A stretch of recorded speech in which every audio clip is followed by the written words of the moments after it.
اعوذ باللہ من الشیطان الرجیم بسم اللہ الرحمن الرحیم۔ شروع اللہ کے نام سے جو بہت مہربان اور نہایت رحم کرنے والا ہے۔ محترم سامعین، السلام علیکم ورحمۃ اللہ وبرکاتہ۔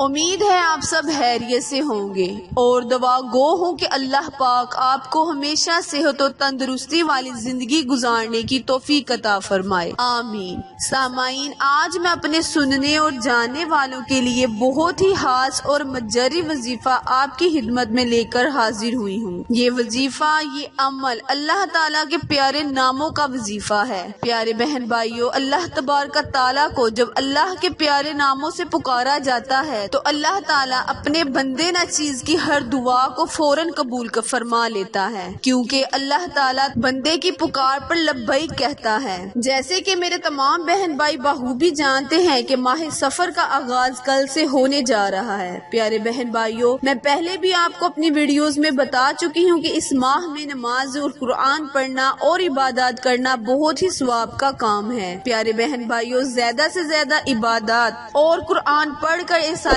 ثواب بی بی پاک دامن عورتوں کو پہنچانا چاہیے جو کہ کربلا میں گھروں سے بے گھر ہوئی، ان کے سر سے بھائیوں اور باپ کا سایہ چھین لیا گیا۔ ان بیبیوں کو اس ماہ میں بلکہ پورے سال یاد کرنا چاہیے، ان کی یاد میں آنسو بہانے چاہیے، ان کے نام کی نظر نیاز دینی چاہیے۔ اس ماہ میں کھیر، حلوہ جیسی میٹھی چیز پر ختم وغیرہ دلا کر ایصال ثواب ان بیبیوں کو پہنچا کر بچوں میں تقسیم کریں، اپنی منتیں پوری کروائیں، اللہ کو راضی کریں، اس کے محبوب کا صدقہ اور محبوب کے گھرانے کا صدقہ مانگے۔ انشاءاللہ اللہ تعالیٰ آپ کی ہر مراد کو، ہر مصیبت کو آپ سے دور کرے گا۔ پیارے بہن بھائیوں، نہ کہ زمانے جاہلیت کی طرح اس ماہ کو منحوس قرار دیں اور ہر کام روک دیں۔ پیارے بہن بھائیوں، بہت سے لوگ آج بھی کہنا ہے کہ اس ماہ میں شادی کرنا، بیاہ کرنا، کاروبار شروع کرنا منحوس ہے اور یہ کام توڑ نہیں پہنچتا۔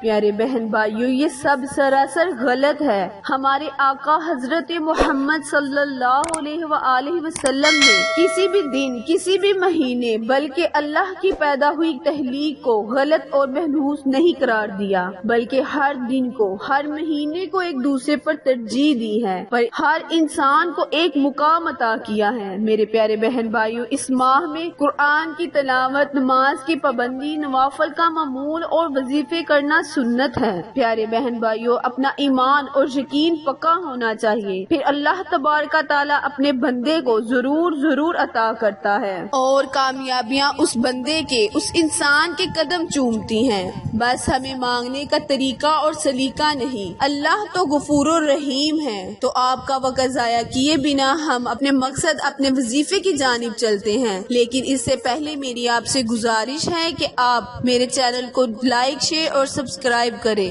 تاکہ میری ہر نئی آنے والی ویڈیوز آپ تک بر وقت آسانی سے پہنچتی رہیں۔ جزاک اللہ۔ کرنا آپ نے یہ ہے کہ ماہ سفر کے پورے ماہ کسی بھی دن، کسی بھی وقت حلوہ، کھیر یا کوئی بھی میٹھی چیز پر 100 مرتبہ اللہ صمد پڑھنا ہے اور پھونک مار دینی ہے۔ دوبارہ سنیں، ماہ سفر کے پورے ماہ کسی بھی دن، کسی بھی وقت حلوہ یا کھیر پکا کر یا کوئی بھی میٹھی چیز شیرینی وغیرہ پر اول آخر 11 مرتبہ درود ابراہیم پڑھ کر 100 مرتبہ اللہ صمد پڑھنا ہے اور پھر اس میٹھی چیز پر پھونک مار دینی ہے۔ یہ وظیفہ آپ کو کرنے سے اللہ تعالیٰ آپ کے رزق میں اضافہ فرمائے گا، آپ کے کاروبار کو وسیع کرے گا، آپ کے ہر مسئلے کو حل کرے گا کہ اللہ تعالیٰ سے جو بھی مانگیں گے اللہ تعالیٰ آپ کو ضرور عطا کرے گا۔ اپنے ہر مسئلے کے لیے اللہ سے، اللہ کے محبوب اور اس کے گھرانے کا صدقہ مانگیں، پھر دیکھیں اللہ کیسے آپ کو رحمتوں سے نوازتا ہے۔ وظیفہ یا عمل کر کے یہ کھیر،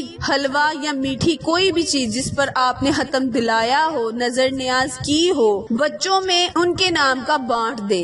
یقین کریں آپ اللہ سے جو مانگیں گے ملے گا۔ یہ آزمایا ہوا اور کارآمد وظیفہ ہے۔ اس کے کرنے سے آپ کی ہر قسم کی مصیبتیں، مشکلیں، بیماریاں، ہر طرح کی الغرض جو بھی آپ کی جائز خواہش ہوگی اللہ تعالیٰ اس کو قبول و منظور فرمائے گا، بس آپ کا یقین پکا ہونا چاہیے۔ آخر میں اللہ سے دعا ہے، التجا ہے کہ اللہ پاک میرے اور آپ کے ہر گناہ کو معاف فرمائے، آمین۔